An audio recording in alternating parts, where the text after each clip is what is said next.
Muy buenas tardes, un gusto en saludarlos en este jueves 11 de enero del año 2024. Esto es Detrás del Área.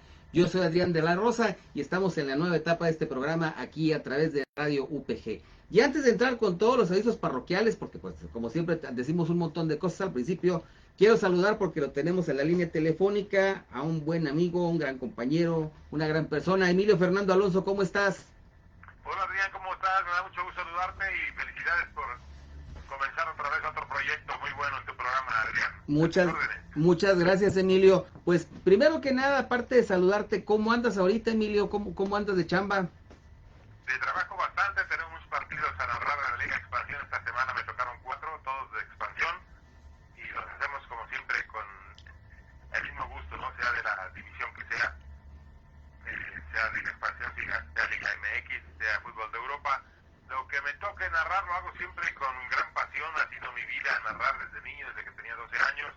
Entonces, de salud un poco complicados porque en México está haciendo demasiado frío y entonces tuve una congestión nasal y pectoral bastante fuerte la semana, con mucha flema, mucha mucosidad. Mi voz inclusive seguramente la escucharás un poco ronca por lo mismo, pero siempre con el ánimo bien puesto, mi querido Adrián, y sabiendo que esto es transitorio y va a pasar rápido, espero. Sí, además en estos tiempos estamos igual, por ejemplo, acá en Monterrey se espera que para entre mañana y el viernes estemos a 1 grado. O Sí, sea, hace mucho, mucho frío. sí, y son temporadas que tiene uno que cuidarse mucho de las vías respiratorias porque si no es por una cosa es por otra. Pero bueno, ahí se anda uno enfermando. Fíjate que hablando precisamente de eso, ayer estuve viendo de hecho el partido de expansión, los dos, el que estuvo Raúl Pérez y el que estuviste tú. Sí, cómo no. Y por lo que se ve, pues mira, aquí lo importante de la liga de expansión que tenemos que verlo. Desafortunadamente, pues no hay ascenso ni descenso actualmente, pero tenemos que ver esto como que tiene que buscarse de ahí los jugadores que en un momento dado puedan abastecer a los equipos de primera división para evitar que haya tanto extranjero en la liga, que no es que sea malo, pero es que si queremos hablar luego de que esos vayan a selección mexicana, ¿cómo le hacemos? Correcto, sí, y creo que hay material, ¿eh? En todos los equipos de la Liga de Expansión, en todos, por lo menos hay un jugador que me parece podría tener una oportunidad en primera división, ¿eh? Ayer hablabas de uno que dices que estaba en varios equipos. Ay, no me acuerdo cuál fue el que dijiste.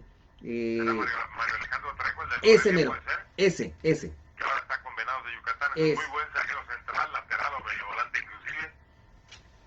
La verdad es un muchacho con experiencias fuertes, alto, cabecea bien, tiene buen pie con la pelota, lo trabaja bien. Y Yucatán se reforzó muy bien para este torneo, se llevó a Noé Santiago Ramírez, que curiosamente es un muchacho surgido de la cantera de Rayados, ¿eh? Él salió de la cantera de Rayados del Monterrey, después de un par de torneos que estuvo prestado con el Morelia, Morelia se quedó con su carta, y ahora pues lo manda a préstamo, me parece, o no sé si lo haya vendido, la verdad lo desconozco, a los Venados de Yucatán, pero es un buen guardameta ya con experiencia. Se llevaron también del Morelia a Mario Alejandro Trejo, que insisto, me parece muy buen jugador, inclusive de primera división. Y también tienen ahí a Santiago Román, un central alto, fuerte, que juega bien, y centrales no abundan en México, y digo, de repente no se dan sus vueltas, ¿no? Los dirigentes o los visores de los equipos de primera división al circuito del ascenso, porque hay buenos futbolistas, ¿eh? Sí, porque fíjate que, por ejemplo, ayer viendo precisamente el de Tapatío, ayer comentabas tú en la transmisión de que no abren al público los juegos del Tapatío. No lo abren, es solamente para las familias de los futbolistas y de los dirigentes, ¿no? ¿Y por qué lo Y hacen me parece así? un gran error porque Guadalajara es una plaza futbolera. Sí. Yo viví muchos años ahí, tú lo sabes, Adrián, 25 años, y cuando había juegos ahí de segunda división en aquel tiempo, que estaba el Académicos del Atlas, no te digo que se llenaba el Jalisco, pero sí había entradas aceptables, ¿no? Cuando jugaba el Jalisco, que estaba también en segunda división, llegaban equipos importantes de la segunda división y llegó a, si no llenarse, por lo menos a tener un medio estadio, ¿no? Que no es nada mal para esa división. Pero Tapatío, cuando jugaba en la vieja cancha del Anacleto Macías Solana, ahí en el Club Guadalajara, en el Club Guadalajara, los domingos se llenaba ese pequeño estadio, era un estadio pequeñito con capacidad, me parece que cuando mucho para 2000 espectadores, pero era un domingo familiar, la gente que iba al Club Deportivo Guadalajara a hacer otras actividades, ya sea que acercaba sus sillas al alambrado atrás de una portería que daba al club para ver el juego del Tapatío, o se metían a la tribuna porque la entrada, siendo el club, era gratuita para el socio, y había buena entrada y gran ambiente. Sí, Lo mismo pasaba con los Bachilleres, un equipo que jugaba en el desaparecido Estadio Olímpico de la UDG, ahí cerca del Parque Tecnológico de Béisbol, donde estaban escuelas vocacionales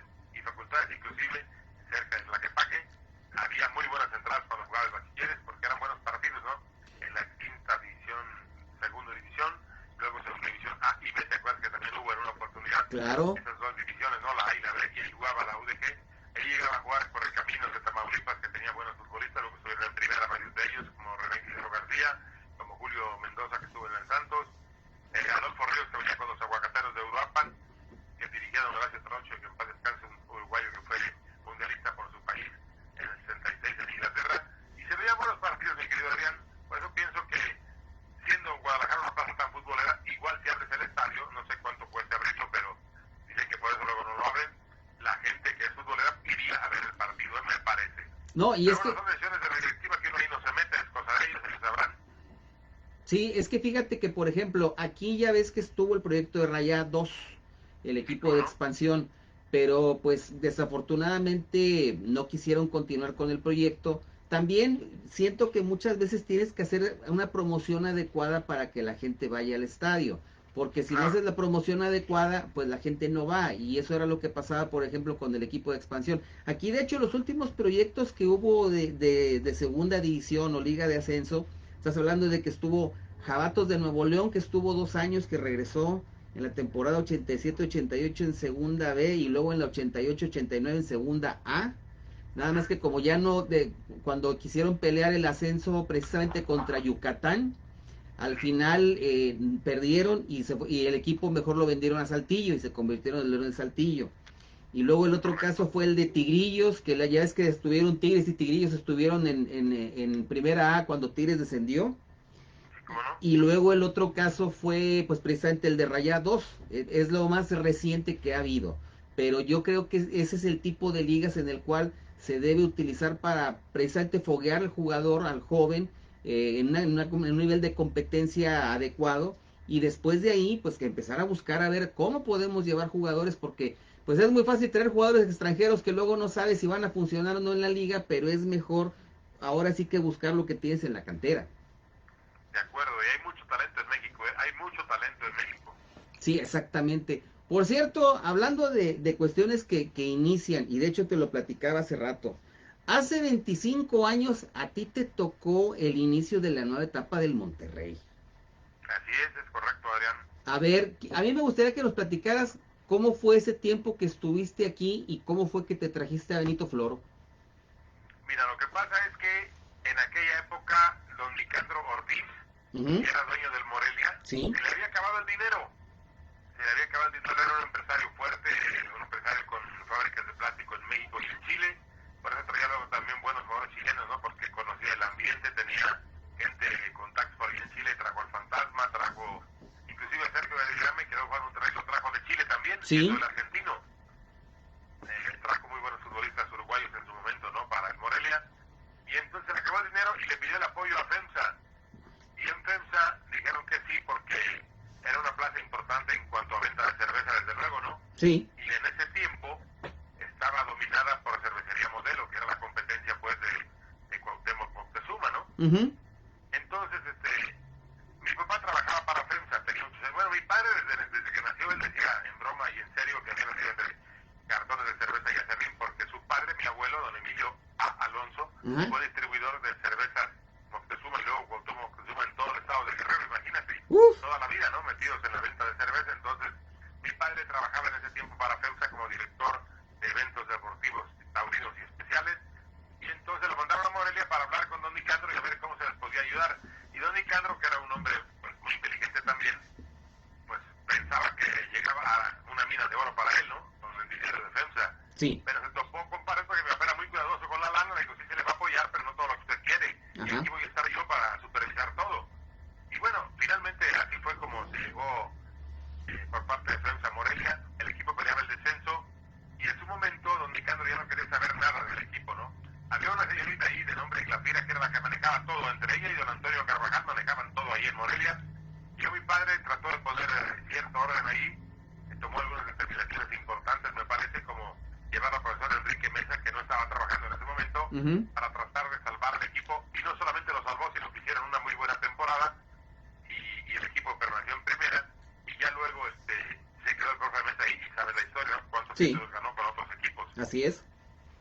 Y en su momento así fue como se dio esta relación. Entonces, la gente del gobierno de Nuevo León en aquel tiempo, la verdad no soy bueno para la política ni me interesa, le pidió a FEMSA y a CEMEX que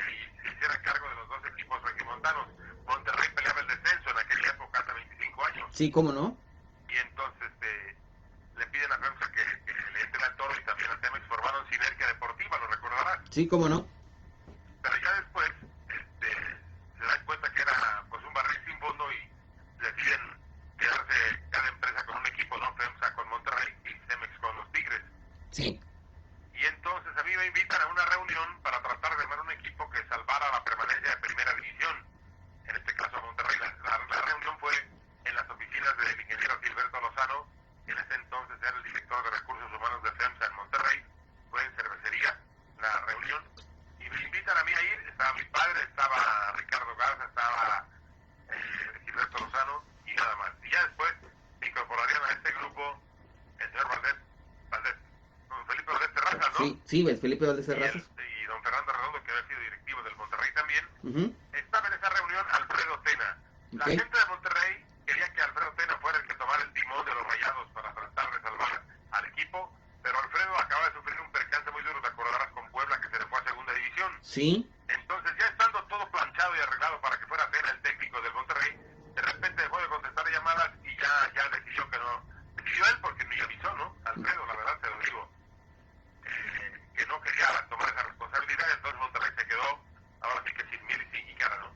Sí. Había que armar un equipo, había que correr un entrenador. Entonces, en esa reunión a la que yo acudí invitado, el ingeniero Lozano se dio cuenta que Alfredo me preguntaba muchas cosas, ¿no? De jugadores, de mi opinión, pues vaya, ¿no?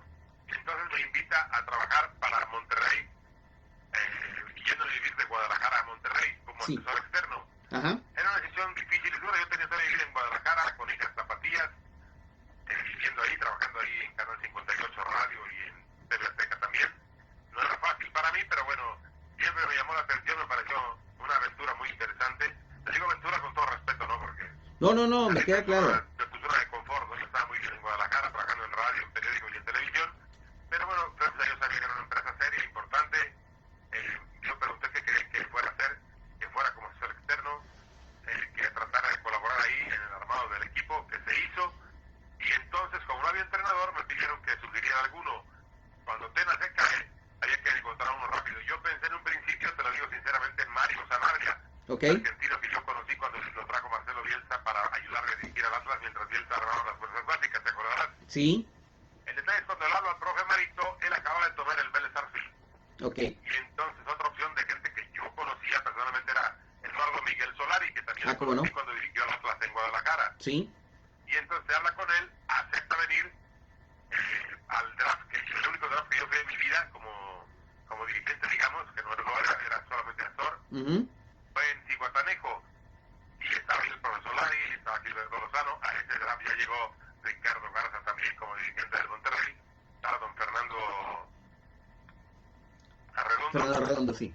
Y don Felipe Valdés Terrazas, ¿no? Entonces ahí al draft llega ya todo planchado, o sea, nosotros como gente de Rayados ya teníamos asegurados del Morelia al portero Ricardo Martínez, Uh-huh. a Roberto Hernández, a Claudiño, que fueron para Monterrey y que le dieron la verdad muy buenos resultados, tanto que tanto Ricardo como Claudiño me parece que fueron campeones con los Rayados un tiempo después, ¿no? Sí, en los tiempos de pasarela. Correcto, y Ricardo Hernández también, sí. Sí. Entonces, el equipo, el detalle fue que no empezó bien ese torneo y como estaba en la presión pues de que estaba peleando el descenso, se decide, además de que Solari decide sacar del equipo al Turco Mohamed, decisión que molestó mucho a la dirigencia porque lo hizo sin consultar a nadie. Se va del equipo y entonces me pide el ingeniero Lozano que busquemos a un técnico que pudiera garantizarnos de alguna manera, que nadie te lo garantiza pues, ¿no? Pero que tuviera una buena opción de tener una buena temporada y salvar al Monterrey. Y bueno, yo muy inquieto siempre conocí el trabajo de Benito Floro cuando desde el Albacete estaba en tercera división, luego lo sube a segunda y luego lo sube a primera y luego dirige al Real Madrid, ¿no? Sí. Entonces me encargan la tarea de hablar con Benito Floro, había que conseguir el teléfono. Hubo un promotor, un Vivales, lo digo Miguel Ángel Hospitao, que me pedía $10,000 por conseguirme el teléfono de Benito Floro. Y por supuesto que lo mandé al rancho de López Obrador, ¿no? Sí.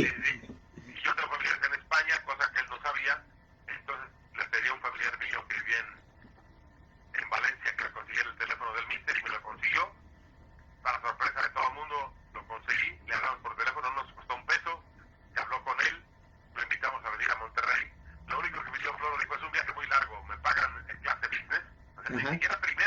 Business.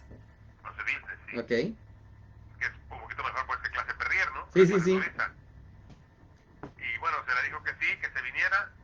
Lo único que pidió fue que, como dicen los españoles, que quería tener una pila de vídeos, o sea, de videos pues, ¿no? Con el equipo, el plantel y todo, y alguien ahí con quien pudiera platicar para sacar algunas dudas que pudiera tener, ¿no?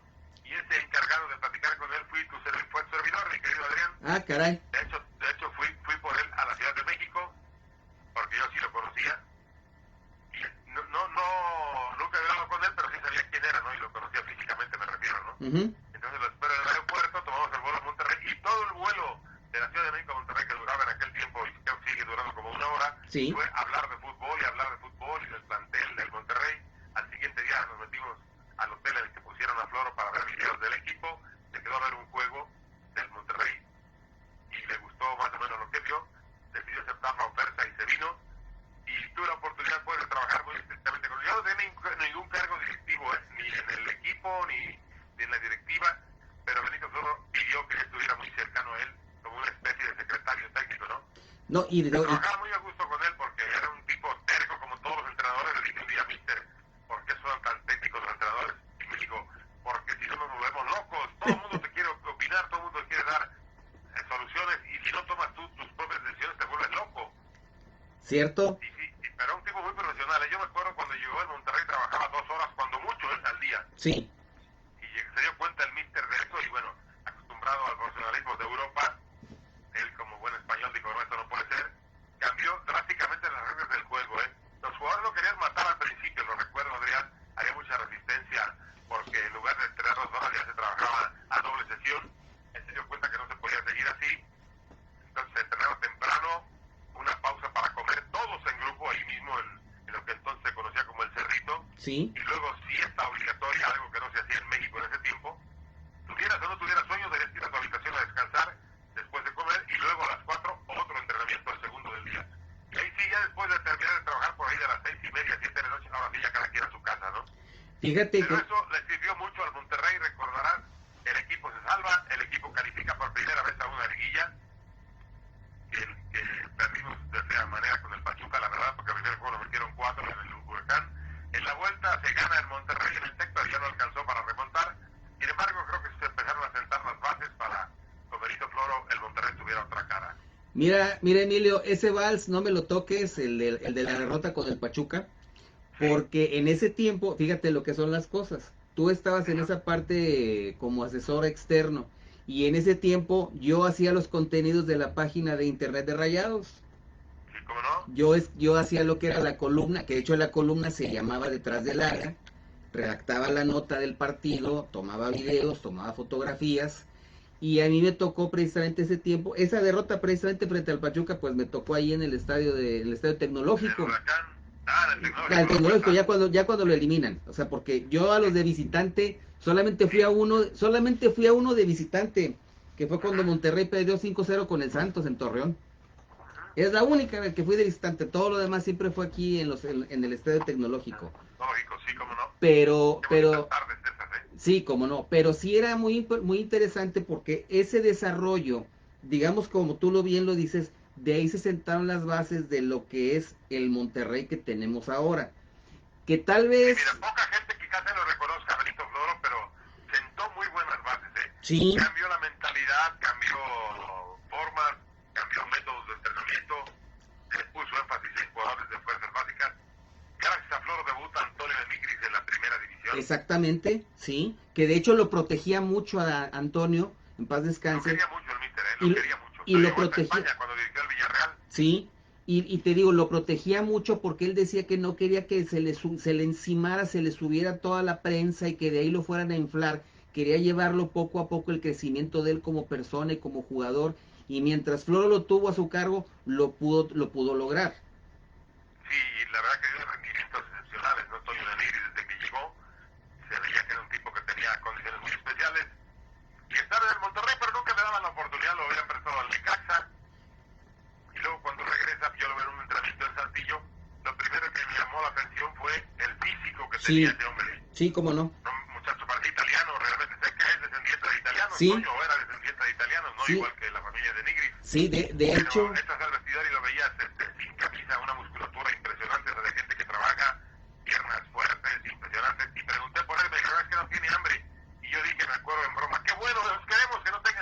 vengan bien comidos, ya nutridos desde niños, ¿no? Sí, así es. Y Se de... referían a que, según ellos, como era gente, ahora sí que, como dicen ahora, fifí, Ujú. no le interesaba tanto el fútbol, pero no era cierto, era un muchacho que si tú lo apretabas un poquito y le metías motivación, era capaz de darte muy buenos resultados, ¿no? Sí, y la verdad, como te digo, a mí por ejemplo, me llamaba la atención que cuando terminaba el partido, yo veía después que todo el equipo lo ponían a correr alrededor del campo ahí en el tecnológico. Y yo le... Había una razón para eso. Sí, de hecho, Que el futbolista cuando termina un partido tiene una gran carga de ácido láctico. Exactamente. Y había que sacarlo, o sea, entonces no era un castigo como muchos lo No. llegan a decir estúpidamente. No. Había que sacar la carga extra de ácido láctico y cómo, pues había que tratar un poquito cuando acababa el partido, eso había que hacer. Sí, para que no tuvieran después problemas en la semana, ¿no? Eso de hecho me lo dijo un día que platiqué con el preparador físico que traía Benito Floro, platicamos una ocasión ahí. Flores, sí, también. Platicamos ahí en la cancha. Muy bueno. Y le pregunté eso, oiga, ¿por qué no? Es que precisamente la carga de ácido láctico que traen, si no luego los músculos empiezan a tener problemas, tienen que sacar eso. Y yo, mira, qué interesante, es bueno saber ese tipo de cosas. Después por ahí me pasó unas dietas ahí muy interesantes, pero luego te las platico. ¿Cómo no? Claro que sí, mi querido Adrián. Pero la verdad... Hicieron buenas cosas con ese Monterrey, la verdad. Sí. Sentaron las bases y después, pues, con Pasarela que hizo también un gran trabajo, hay que decirlo. Sí. Y la llegada del Viti y del Guille Franco. ¿Cómo no? Pues fueron importantísimos para que Monterrey fuera campeón, ¿no? Venciendo al Morelia, por cierto. Exactamente. Pero bueno, mi querido Emilio, la verdad, te quiero agradecer el tiempo. No me gusta hacerlas muy largas contigo porque sé que al rato... ¿Cuál partido te toca hoy para ViX USA? Hoy me toca para ViX Estados Unidos, Mineros de Zacatecas contra Correcaminos de la Autónoma de Tamaulipas. Muy bien. Me gusta porque Nacho Castro es un español asturiano que jugó en el Barcelona en su tiempo. Sí. Y ha dirigido no solamente en la Kings League de Piqué, sino también ha dirigido en España, ha dirigido en Bélgica, ha dirigido en otros países de Europa no tan importantes, pero bueno, es un tipo que tiene recorrido. Y a Correcaminos lo trae ahora desde el arranque el potro Raúl Gutiérrez. ¿Cómo no? Tuvo que irse, mira lo que son las cosas, como dice la canción, se tuvo que ir a Honduras, al Real España, porque en México nadie lo pelaba, sí, para que Correcaminos lo rescatara de alguna manera, terminar el torneo el año pasado, no lo terminó del todo bien porque el equipo estaba empinado, pero ahora confían en que si está desde el arranque pueda tener un mejor resultado y espero que resulte un buen partido hoy a las 9 de la noche por ViX Estados Unidos. Mineros de Zacatecas contra Correcaminos desde el Carlos Vega Villaba de Zacatecas, la ciudad de rostro de cantera y corazón de plata. Eso es todo. Por cierto, mira, así rápido, así hablando de ese tema, muchos jugadores luego han tenido que ir a emigrar a Centroamérica y muchos no saben. Hace años, si mal no recuerdo, Omar Arellano estaba jugando en el Herediano. No sé si tú lo recuerdes o te hayas enterado. Metiendo goles, el de Chivas. Sí, Omar Arellano estuvo jugando en el Herediano y iba a venir a jugar con CACAF contra Tigres. Tuvimos una charla muy interesante donde hablamos de eso previo al juego, porque hablábamos de eso, de que muchas veces tienes que salir de esa zona de confort, buscar otros aires y ver cómo te va en esos lugares. Y después de ahí Omar luego llegó al Querétaro con Bucetich. Sí, ¿cómo no? Sí, entonces y me decía que en ese Herediano había otros 2 o 3 jugadores que habían estado en Jaguares de Chiapas y en otros equipos. O sea, a veces tienen que hacer eso porque desafortunadamente, que volvemos a lo que hablábamos al principio, el jugador mexicano batalla mucho para colocarse. Es correcto. Y mira que ahora el Cubo Torres lo hizo también en Heredia. Sí. Y es el equipo herediano, justamente toma el nombre el gentilicio de la ciudad. A ese equipo ahí jugó también Jafet Soto, ¿te acuerdas? Claro, ¿cómo no? Seleccionado y mundialista. ¿Cómo no? Él sale de ese equipo. Hasta hace poco era directivo todavía de Herediano, creo que ya dejó la directiva para dedicarse ya a sus cosas personales, pero buen tipo, Jafet Soto. Ahí se llevó al Cubo Torres. Y lo querían a la Juelense también, otro de los equipos grandes del fútbol de Costa Rica, junto con el Saprissa, pero se los ganó el Herediano. Y ahora lo quiere un equipo chino que está dispuesto a pagarle a Chivas una millonada de dólares, creo que $1 millón por llevárselo. En la torre. ¿Y sí lo querrán? Los chinos sí lo quieren y las Chivas creo que sí lo quieren vender, porque quieren hacer caja. Pues sí, porque se ocupa lana. Para pagarle al Chícharo. Exactamente, se ocupa lana. Y ahora que también se van a traer a Vela, imagínate. Uy, no, pues. Ojalá sea cierto, pues se ocupa lana. Por cierto. Y Vela es canterano de Chivas. Y sí. Chicharito también. Sí, así es. Por cierto, tú ya vas para 3 años ahora en tu nueva aventura en Televisa, en marzo. Pero, Así es, mi querido Adrián. pero en el caso tuyo, tú has estado en todas las plataformas. Has estado, primero había una para Estados Unidos que se llamaba Prende TV. Ahí estuviste en esa. Y luego, pues ya ahora que lo juntaron con tu DN, está toda la plataforma. Y en aficionados, y en este, y en Y lo estuve otro. en Azteca América Y también. estuviste en Azteca cuando estaba en América. Azteca. Sí, así es. O sea, pero has estado en todas las plataformas. Y eso es lo Pues que... bendito a Dios, mi querido Adrián. Trabajo no ha faltado y yo siempre he dicho que nadie me preguntó, ¿cuándo te vas? Dije, ¿ya me quieren correr o qué? Yo mientras me sienta bien de salud y sienta que tengo condiciones de hacerlo bien, seguiré en esto hasta que Dios me preste vida, ¿no? Y como te dije... Claro que llegará el momento en que habrá que irse, Sí, pero me parece que todavía está lejos eso porque me siento físicamente muy bien, de salud estoy bien, de motivación estoy bien. Y te digo, para mí es lo mismo, la verdad es lo mismo, así lo tomo. Un partido de Liga Expansión que un equipo, bueno, hasta si fuera de canicas lo haría muy bien, creo. no, yo lo sé que hasta si fuera uno... Me acuerdo cuando en los Juegos Olímpicos te aventaban los de voleibol. No, el voleibol es un deporte muy espectacular. Sí, que te aventabas los maratones ahí en el voleibol, que era mucho, pero la verdad era muy interesante escuchar la crónica de un partido de voleibol contigo. Y el béisbol cuando los Charros de Jalisco, en el viejo parque de ahí del Tecnológico. He narrado básquetbol también con los Leones Negros de la Universidad de Guadalajara del Timeva, que en esa época era prácticamente la selección mexicana, ¿eh? Sí, Con el Chango López, con el Palmita González, con el Diablo Castellanos, con Fernando Wong, con Alberto Palomino, o sea, gente de muy buen nivel. Fueron campeones con el doctor Ramiro Vázquez como coach, los Leones Negros de la UDG.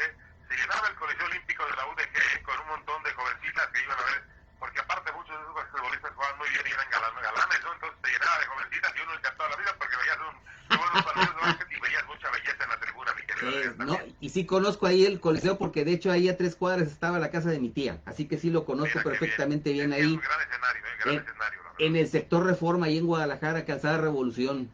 Es correcto, sí, rumbo al Perfectamente bien. Tlaquepaque. Todo eso por ahí. Emilio, como siempre, un placer platicar contigo. Te agradezco Gracias a ti, mucho. Adrián, por la oportunidad de estar en contacto contigo, con la gente de Monterrey. Yo viví feliz el año que estuve en Monterrey, muy, muy feliz, la verdad. La vida me ha llevado por otros lados y yo trato de ser feliz donde quiera que esté, ¿no? Así es. Ahora me toca estar en la Ciudad de México, quien dice que uno no puede decir de esta agua nunca la beber. Y yo decía, nunca voy a salir de Guadalajara y mira, salí, viví en Monterrey muy contento y decía, nunca voy a vivir en la Ciudad de México y mira, mi enfermedad me dejó acá, el trabajo me dejó acá, pero estoy contento porque estoy a 2 horas cuando mucho de mi tierra natal, igual a Guerrero, la cuna de la independencia y de la bandera nacional. Entonces estoy muy, muy, muy feliz en este momento de mi vida, mi querido Adrián, tratando de hacer bien las cosas y estando vigente, que es lo más importante, ¿no? Con el cariño de la gente también. Claro que sí, Emilio. Muchísimas gracias. Un abrazo y salúdame a Pati, por favor, porque es tu ángel de la guarda que siempre te cuida. Por supuesto, siempre está conmigo en las buenas y en las malas, mi señora que adoro y respeto y admiro mucho. Muchas gracias, Adrián, te agradezco. Saludos a todos del Monterrey y cuando gustes estamos a la orden. Cuídate mucho. Muchas gracias, Emilio. Igualmente, muy buenas noches, buenas tardes a todos. Buenas tardes. Hasta luego. Gracias. Bye. Bueno, pues fue Emilio Fernando Alonso. Y bueno, vamos a los avisos parroquiales. Iba a ser de 10 minutos de entrevista, pero nos echamos casi la media hora. Les recuerdo cuáles son nuestras redes sociales, donde puede buscarnos en Instagram y en Facebook. Búsquenos como Radio UPG. Y les recuerdo que conozca las opciones educativas que tiene la Universidad Pedro Infante para usted en www.upg.mx. También puede buscar en esa página, puede encontrar la liga para sintonizar lo que es Radio UPG. Vamos con el Deportivo Internacional, el Servicio de la Voz de América, y regresamos con más aquí en Detrás del Área. Aquí comienza Deportivo Internacional, una producción de La Voz de América. Les informa Henry Llanos. La policía del sur de Florida informó que un hombre mató a tiros a un fanático de 30 años de los Bills de Buffalo en un altercado cerca del estadio Hard Rock, después que los Bills derrotaran a los Dolphins de Miami en el último partido de la temporada regular.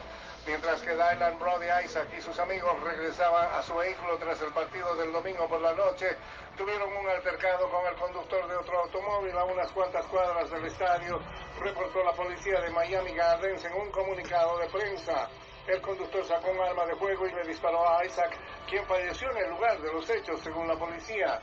El hombre huyó en un Honda Accord de modelo viejo que fue localizado en el condado de Palm Beach al día siguiente.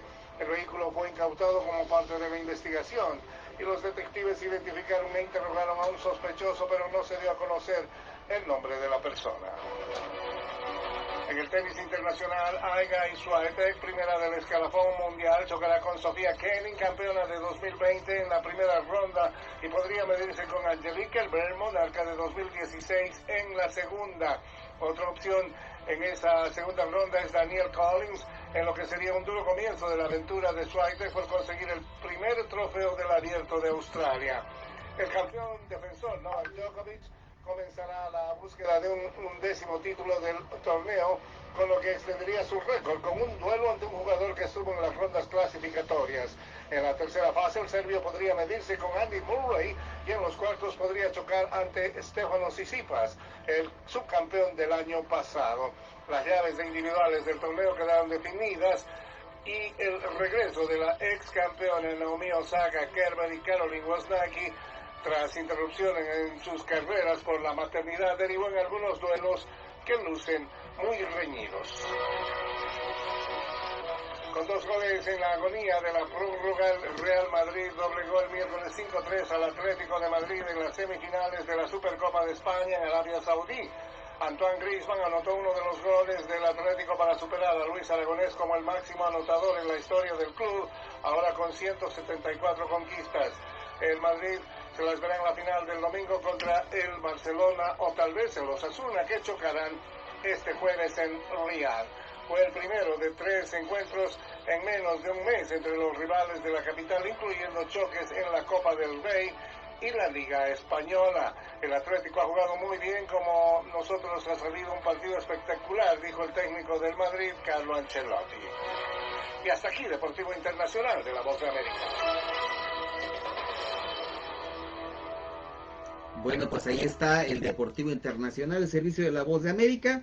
Y bueno, regresamos con más aquí en Detrás del Área. Fíjese que bueno, algo de lo que se ha hablado mucho estos días aquí en Monterrey, hablando a nivel deportes, es precisamente sobre la salida de Rogelio Funes Mori del equipo del Monterrey. Ya se ha hablado mucho del tema, particularmente yo nada más voy a decir ciertos aspectos. El primero, la salida tal y como se hizo de parte de Rogelio, siento yo, es mi punto de vista personal, no es como debió haber sido, considerando que es un jugador histórico del Club de Fútbol Monterrey. El hecho de hacer una despedida en un estadio vacío, con los trofeos alrededor, con, con su familia nada más, es algo que se vio muy triste, vamos a decirlo así. Y luego vemos las declaraciones que él hace a diferentes medios de comunicación en el aeropuerto, donde habla precisamente de eso, de que no es la forma, no es la manera de salir. Sin embargo, tenemos que ver los dos aspectos. En los últimos 2 temporadas al menos, Rogelio no ha sido el jugador que fue al principio. Es un jugador bastante irregular. No juega como, no se entrega como antes. Lo tocan y se cae inmediatamente. O sea, no es el jugador que uno quisiera ver, donde no importa que te jalen la camiseta, que te pateen, lo que sea, sigues disputando el balón. Lo que hacen inmediatamente es te caes y reclamas, te caes y reclamas. Y eso no es el productivo. Y ahora pues habla de su llegada al equipo de Pumas en una conferencia de prensa que hubo allá en la Ciudad de México, ahora en Ciudad Universitaria de la capital del país. Y pues vamos a escuchar lo que Rogelio Funes Mori dijo en una conferencia de prensa, donde le preguntaban pues qué piensa de que si quiere ser goleador, si quiere ser el mejor. Vamos a escucharlo. Bueno, eso no me quita el sueño, la verdad. Como te digo, siempre trabajo para competir conmigo mismo. Yo no compito contra nadie, creo que siempre la competición es, en lo personal, hacer mejor las cosas de lo que vengo haciendo. Creo que ya lo que hice es muy importante, pero ahora el presente y el futuro me veo aquí en Pumas teniendo mucha alegría y también puede ser que pueda lograr un campeonato de goleo, pero como te digo, eso no me quita el sueño, no estoy pensando en eso, solo pienso en seguir creciendo como jugador, como persona, en seguir estando para el grupo, ahora con mis nuevos compañeros, en poder facilitarle las cosas y siempre aportar mi granito de arena para que todos podamos, para que a todos nos pueda ir bien. Bueno, pues ahí escuchamos. Miren, a final de cuentas, tenemos que entender que el jugar en un equipo de fútbol, los jugadores de fútbol son empleados de una empresa que se llama equipo de fútbol. Y van a ir a donde tengan las mejores condiciones laborales, ya sea económicas, o de trato, o de lo que ustedes gusten.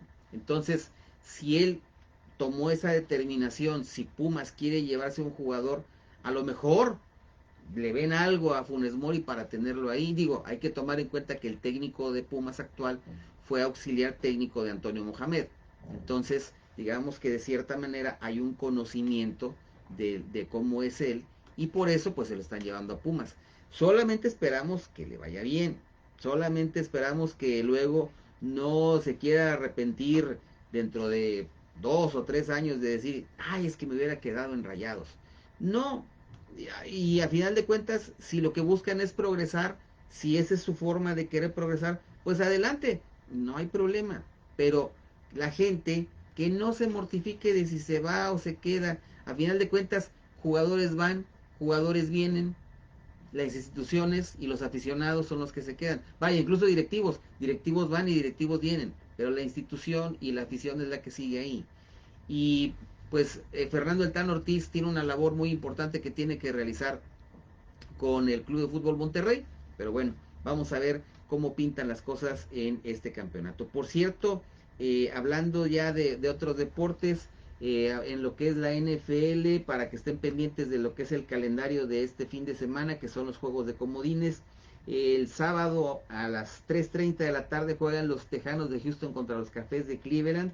A las 7 de la noche los Jefes de Kansas City frente a los Delfines de Miami. El domingo a las 12 del día los Bills de Buffalo frente a los Acereros de Pittsburgh. Los Vaqueros de Dallas frente a los Empacadores de Green Bay. Este juego va a ser el domingo a las 3:30 de la tarde. A las 7 de la noche los Leones de Detroit frente a los Carneros de Los Ángeles. Y el lunes por la noche a las 7 de la noche va a ser Bucaneros de Tampa Bay contra Águilas de Filadelfia. Obviamente descansan los dos mejores equipos, porque pues en este caso Baltimore descansa, lo que se le conoce como la semana de bye, porque obviamente son los juegos de comodines. Y bueno, pues vamos a ver cómo se enfila todo para el Supertazón, que por cierto ya se publicó el calendario de lo que es los juegos que se van a jugar en el extranjero de la NFL, y obviamente no está México. ¿Pero por qué? Porque el Estadio Azteca empieza un proceso de remodelación, y entonces el Estadio Azteca no va a estar disponible para que se puedan jugar ni siquiera fútbol soccer. De hecho, ya van a empezar a jugar tanto América como Cruz Azul sus partidos en el Estadio de la Ciudad de los Deportes, ahí en la Avenida de los Insurgentes, en la Colonia Nápoles, frente a la Plaza de Toros México. Ahí es donde se van a empezar a jugar los partidos de lo que es el torneo para tanto para el América como para Cruz Azul. Entonces, como no hay estadio, pues ahora sí que donde quieren jugar, ¿verdad? Bueno, por otro lado, en lo que viene siendo la Liga MX femenil, que también ya dio inicio. De hecho, estuvimos el pasado viernes, estuvimos en la cancha del Estadio de los Rayados, bueno, en este caso las Rayadas, donde vimos el partido donde Monterrey venció 1-0 al Puebla. Lo rescatable del partido, miren, yo creo que ni el marcador, porque como en la femenil no hay VAR, el penal con el que Rayadas gana, no es penal, no porque no haya falta, sí existe la falta, el detalle es que es fuera del área. Estaba 1 metro fuera del área donde inicia la falta, la jugadora de Rayadas cae, marcan el penal, y con ese gol fue con el que ganó Rayadas. Entonces, pues obtuvieron el triunfo bien, pero sí hay que marcar ese puntito ahí de que pues el equipo de Monterrey ganó con un penal que no era. Pero bueno, ya son cosas que hay que ver. Y pues obviamente la entrenadora, que ella estuvo aquí con la selección de Costa Rica en el premundial, el de hace año y medio. De hecho, tuve oportunidad de platicar con ella en el palco de prensa, porque después de la conferencia de prensa había un segundo partido. Ella se fue al palco de prensa, ahí platiqué un par de minutitos con ella, y es muy buena persona, la verdad, estudiosa del juego, porque se quedó a ver el siguiente juego para ver cómo jugaba el otro equipo. Entonces es buena adquisición por parte del equipo de Monterrey, de Amelia, como entrenadora del equipo de Rayadas. Bueno, el resto de los partidos, Querétaro femenil y Cruz Azul empataron a 1 gol. Mazatlán perdió 5-0 con Pachuca en casa. El equipo de Monterrey venció 1-0 al Puebla. Necaxa de visitante venció 2-0 a Cruz Azul. El equipo de América venció 2-1 al Atlas. Guadalajara 1-0 a Tijuana. Tigres femenil que, oye, jugaron muy bien. El problema es que fueron 4 tiros al poste. Si no, si hubiera sido 5-0, pero al final terminó 1-0 contra el Atlético de San Luis. Toluca venció 7-0 al Santos. Ahora sí que se ensañaron las diablas contra las santas. Se ensañaron. Y León venció 4-1 al equipo de Pumas. Los siguientes partidos en el caso de los equipos locales exclusivamente les toca de visita a los dos. Pumas recibe a las Amazonas el sábado a las 12 del mediodía. Y el mismo sábado, pero a las 6 de la tarde, es Pachuca frente a Monterrey. Son los partidos en lo que es la Liga MX femenil. Liga de expansión, que fue de lo que estuvimos platicando un poco con Emilio hace algunos minutos. Leones Negros empató con Cimarrones de visita a un gol. Atlético La Paz y Morelia empataron también a un gol. Tlaxcala venció 1-0 a Cancún. Es el único local que ha ganado. Los demás han sido o empates o derrotas, porque luego el Tapatío, ese partido lo estuvimos viendo ayer por la noche, venció el Mérida 2-0 al equipo del Tapatío. Para hoy está Tepatitlán contra Dorados, ahí en Tepatitlán a las 7 de la noche. Y a las 7:05 y a las 9:05, ya como escuchamos de Emilio, que él va a estar en esta transmisión para ViX en Estados Unidos, Mineros de Zacatecas contra Correcaminos. Y el domingo a las 4 de la tarde, Atlante frente a Celaya, son los partidos que va a haber el día de hoy. Bueno, más bien esta jornada número 1, pues es la jornada inicial. Y la Liga MX, que ya por fin ya va a empezar, para estar ahora sí pendiente de los equipos de la Liga MX. Querétaro recibe a Toluca, este partido es a las 7 de la noche, y a las 9 de la noche es Mazatlán frente al Atlético de San Luis. Para el sábado pues todos los partidos los pusieron a la misma hora, casi, perdón por la expresión, porque Cruz Azul se enfrenta a Pachuca a las 7 de la noche, a la misma hora, pero en el estadio del Guadalajara recibe al Santos. A las 9 de la noche, tiempo de Tijuana recibe al América. Aquí hay un caso que para comentar. Resulta que a la América se le ocurrió organizar un juego amistoso ese mismo sábado, casi a la misma hora, pero van a jugar contra los Leones Negros de la UDG, van a jugar, pero ahí va el equipo titular, y en el partido de Tijuana contra América van con sub-23. Ahora, no me quiero imaginar que el sub-23 le gane al Tijuana. Al que quedaría bien mal parado es el Piojo Herrera, como técnico del equipo de Tijuana. Y entonces André Jardine tendría una pequeña disyuntiva. ¿Con cuál equipo voy a jugar la liga? Si con el equipo alterno o con el equipo titular, que es el que va a jugar contra la UDG. Vamos a ver qué pasa este sábado. Y también a las 9 de la noche, Monterrey recibe al Puebla en la cancha del Estadio de los Rayados. Que bueno, hay mucha expectativa, sobre todo de los jugadores que han llegado, principalmente de Brandon Vázquez. Que bueno, se habla que él puede ser el nuevo Funes Mori. Yo creo que no hay que decir el nuevo Funes Mori, va a ser el nuevo centro delantero, y esperemos cómo le va a Brandon Vázquez. Para el domingo hay dos partidos, que es el equipo de Pumas, que recibe a Juárez a las 12 del mediodía. Vamos a ver si Rogelio Funes Mori debuta frente al equipo de Juárez en este partido. Y a las 6 de la tarde, Necaxa recibe a los rojinegros del Atlas. Por último, el miércoles se va a jugar León frente a Tigres. Este partido es a las 7 de la noche. Y casualmente, aunque no es de liga, pero sí les hago el comentario nada más, ese mismo día va a jugar Rayados contra el River Plate en Estados Unidos, en el Cotton Bowl en Dallas. Yo no sé por qué salieron con esa ocurrencia de colocar un partido cuando está la liga, pero yo creo que por ahí pues les sobró algo de lanita para los viáticos, y para irse de shopping un ratito ahí a los malls en Dallas, y bueno, pues ahí a traerse la nueva colección de aparatos, teléfonos, celulares, iPods, audífonos, todas las cosas que luego compran.